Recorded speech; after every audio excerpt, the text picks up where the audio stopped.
समय पहले एक पुराना घर था। उस घर की चौकीदारी अंजया नामक एक बूढ़ा आदमी करता था। अंजया अपने पोती शिरीषा के साथ रहता था। उन दोनों के अलावा और कोई नहीं था। अंजया बहुत मेहनत करता था। उम्र बढ़ने के कारण वो और कोई काम नहीं कर पाता था। लेकिन उस गांव के लोग अंजया के चौकीदारी के बारे में अजीब तरह की बातें करते थे। अरे अंजया, घर पे बैठो ना, कम से कम 4 लोगों के बीच में तो रहोगे। उस पुराने बंगलो के लिए क्या ही काम करोगे? भूत वूत घुस गया तो? अरे हम कहाँ भाग सकेंगे बाबू। ऐसे उसे सारे गांव वाले बहुत बुरा कहते थे। इतना ही नहीं, अंजया की पोती के साथ कोई नहीं खेलता था। आज तुम पाठशाला क्यों नहीं आई पूजा? तुम्हारे बगल में बैठने के कारण मेरे माँ बाप मेरा पाठशाला ही बदल दे रहे हैं। हाँ, कम से कम साथ में खेलेंगे ना। बाप रे, माँ मार ही डालेगी मुझे। ऐसे अपमानों के साथ ही अंजया और शिरीषा कई साल बताते हैं। एक दिन जब अंजया अपमान सहन ना करने के वजह से रो रहा था, उसे बंगलो के अंदर से पायल की आवाज सुनाई देता है। अचानक उसे ऐसी आवाजें सुनाई देने पर तुरंत उठ के बंगलो की ओर देखता है। वो पायल की आवाज और कदम उसके ही ओर बढ़ते हुए सुन के कांपने लगता है। कांपते हुए अंजया को एक लड़की का आवाज सुनाई देता है। अंजया, मैं इसी घर का मालकिन गोपी लीला हूँ। इतने साल मेरे घर की देखभाल करने के लिए धन्यवाद। मुझे पता है कि तुम इस घर की चौकीदारी करने के लिए कितने अपमान सह रहे हो। माता, क्या आप सच कह रहे हो? लेकिन मुझे सिर्फ आपका आवाज सुनाई दे रहा है। आप दिख नहीं रहे हो। आप क्या भूत हैं? क्या आप मुझे मार देंगे? अंजया, नीचे तो देखो। ऐसे उस आत्मा के कहने पर जब वो नीचे देखता है तो सिर्फ उनके पैर दिखते हैं। वो पैर दिखने में बहुत ही सुंदर थे और पायल से सजे हुए थे, मगर सिर्फ उनके पैर दिखने के कारण अंजया दंग रह जाता है।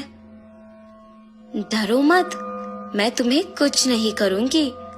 अच्छे लोगों को अच्छा करूंगी और बुरे वालों को सबक सिखाऊंगी।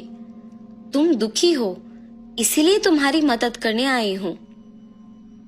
उसकी बातें सुनकर डर के मारे अंजया कहता है, माता, पहले से ही गांव में सारे लोग यही सोच रहे हैं कि हम में भूत घुसा है। लगता है कि आप वो बात सच करने वाली है। हमें आपकी सहायता की कोई जरूरत नहीं है। कृपया मुझे छोड़ दीजिए। ये कह के रोता है। जब वो आत्मा कहती है, ठीक है, मैं अपने पायल यहीं पे छोड़ रही हूँ। ये अपने पोती को बांधो, सब अच्छा ही होगा। मेरे घर के लिए तुमने आज तक इतना काम किया है, उसके लिए बस ये एक छोटा सा तोहफा समझो। ये पायल बांध के जो भी मांगोगे वो पूरा हो जाएगा। भूलना मत। अपने पोती के साथ अब से खुश रहोगे। अब से यहाँ आके काम करने की जरूरत नहीं पड़ेगी तुम्हें। ऐसे उन पायल को वहां छोड़ के गायब हो जाती है।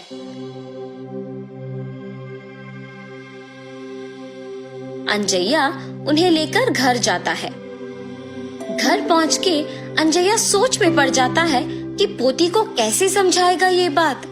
उतने में पोती घर पहुंचती है। दादाजी, क्या हुआ? आप दुखी क्यों दिख रहे हो? शिरीषा, मैं तुम्हें एक बात बताऊंगा, मगर तुम्हें डरना नहीं है, ठीक है? ऐसे शिरीषा को सब कुछ बताते हैं। दादाजी के हाथों से पायल लेके कहती है, हाय भगवान, कितने सुंदर पायल है। गोपी लीला जी बहुत अच्छे हैं। उन्हें भूत के नाम से मत पुकारो दादाजी।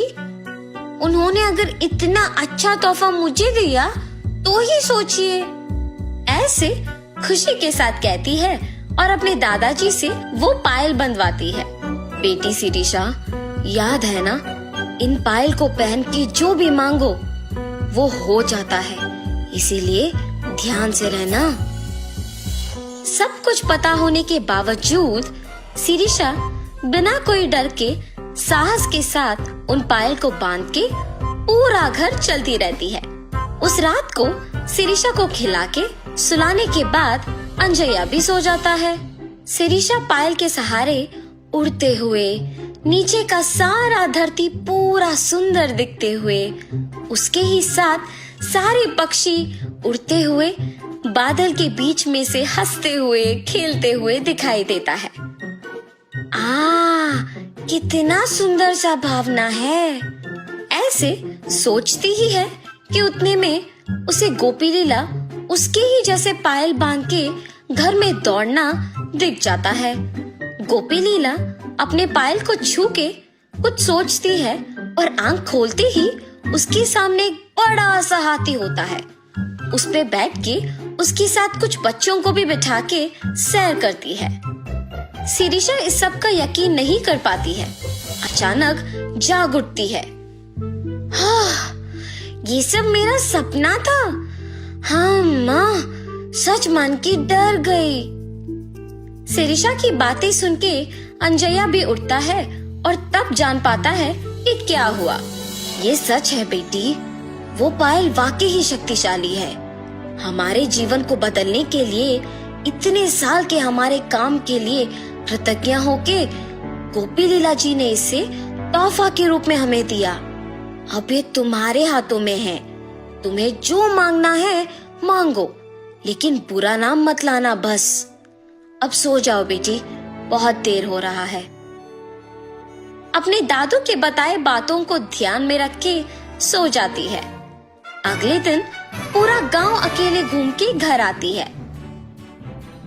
दादाजी, मेरा एक विचार है, क्यों ना हम इन पायल का उपयोग करके गांव के सारे मुश्किलों को दूर करें। तब हमारा गांव भी विकास पाएगा और उसी के साथ हमारा नाम भी। तब हम चारों में इज्जत से जी पाएंगे। ऐसे एक विचार के साथ शिरीषा उन पायल का उपयोग करना शुरू करती है। जैसे जैसे साल बीते वैसे वैसे वो उस गांव को एक शहर बना पाती है। एक समय में गांव का भला बुरा गोपी लीला ही देखती थी, मगर उनके चलने के बाद उन्हीं के दिए हुए पायल के सहारे शिरीषा उनकी आत्मा को शांति दिलाने के लिए उनके सारे ख्वाहिशों को पूरा करती है।